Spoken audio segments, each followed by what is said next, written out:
बाज जो पक्षियों का राजा होता है, जिसे लोग इंग्लिश में ईगल कहते हैं। बाज के पास बहुत ताकत होती है और बाज का एक अलग ही रुतबा होता है पक्षियों में। पर हर सफल इंसान के पीछे या हर सफल चीज़ के पीछे एक कड़ा संघर्ष छुपा होता है और बहुत कठिन मेहनत भी छुपी होती है।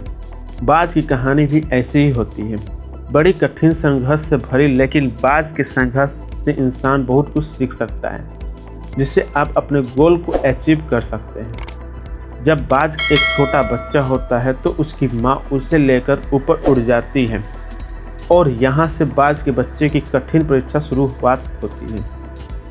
बाज के बच्चे को उसकी माँ उसके चोंच में खाना न देकर वह सिर्फ घोंसला के आगे रख देती है और खुद बच्चा को बाहर निकलकर उस खाना को खाना होता है। इतना ही नहीं, उसकी माँ उस बाज के बच्चे को ऊपर से ही छोड़ देती है नीचे की तरफ उड़ान भरने के लिए।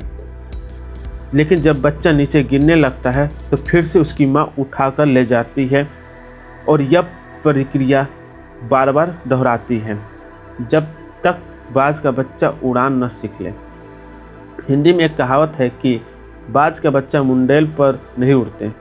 यहाँ से इंसान को एक सीख लेनी चाहिए कि बेशक अपने बच्चों को अपने से चिपका कर रखें, पर उसे दुनिया की मुश्किलों से रूबरू कराइए, उन्हें लड़ना सिखाइए, अपने हक के लिए बिना आवश्यकता के भी संघर्ष करना सिखाइए।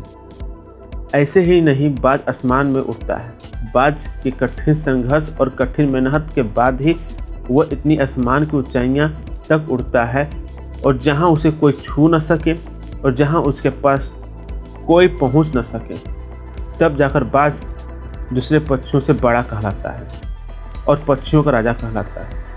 पर उसका कठिन संघर्ष यहीं तक नहीं रुकता। इतनी मेहनत करने के बाद भी जब वो बुढ़ा 40 वर्ष की होने लगता है तो उसका चोंच मुलायम और पंजे कमज़ोर पड़ने लगते हैं। फिर बाज अकेले पहाड़ की ऊंचाइयों में जाकर रहने लगता है और वहाँ पर बाज अपना हर एक पार्ट को अपने शरीर से अलग करता है। पहाड़ों की चोटियों पर अपने चोंच से मारकर चोंच को अलग करता है और पंजे के नाखूनों को तोड़ता है और फिर एक एक कर अपने चोंच से अपने पंख को तोड़ता है। उसे बहुत दर्द भी होता है, यहाँ तक कि वह मरने के कगार पर भी चला जाता है, तब भी उसको ये सब करना पड़ता है।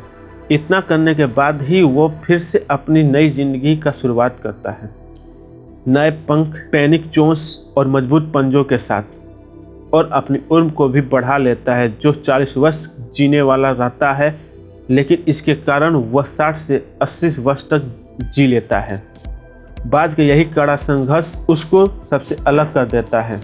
इसी कारण उसे पक्षियों का राजा का दर्जा भी दिया गया है।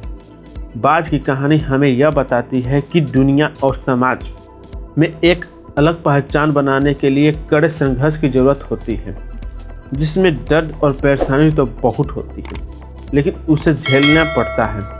लेकिन इंसान भी अपने आप को सफल बनाना चाहता है तो उसे दर्द से गुजरना चाहिए, उसे दर्द से गुजरना ही पड़ता है।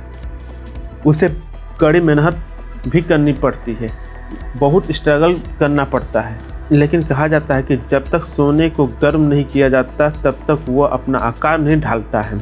इसीलिए हर एक इंसान को जो इस दुनिया में सफल है उसे संघर्ष करना पड़ा है, और यदि आप भी सफल होना चाहते हैं तो आपको भी कठिन संघर्ष से गुजरना होगा, चाहे वह कितना भी दर्दनाक क्यों ना हो। क्योंकि आप जब कठिन संघर्ष के बाद गुजरेंगे तब आपकी पहचान अलग होगी, दुनिया में लोग आपको जानेंगे और आप सफल हो जाएंगे। दोस्तों, मोटिवेशन देने के लिए मैं होता हूँ, लेकिन अपने कठिन रास्ते को तुम्हें खुद बनाना पड़ता है, खुद को सफल बनाना पड़ता है। मेरे दोस्त, आज का वीडियो यहीं तक था। वीडियो अच्छा लगे तो लाइक कर देना, मेरे चैनल में नए हो तो सब्सक्राइब कर देना। आपके हर एक सब्सक्राइब से मोटिवेशन मिलता है, जिससे मैं और अच्छी वीडियो बनाता हूँ। Thanks for watching my video.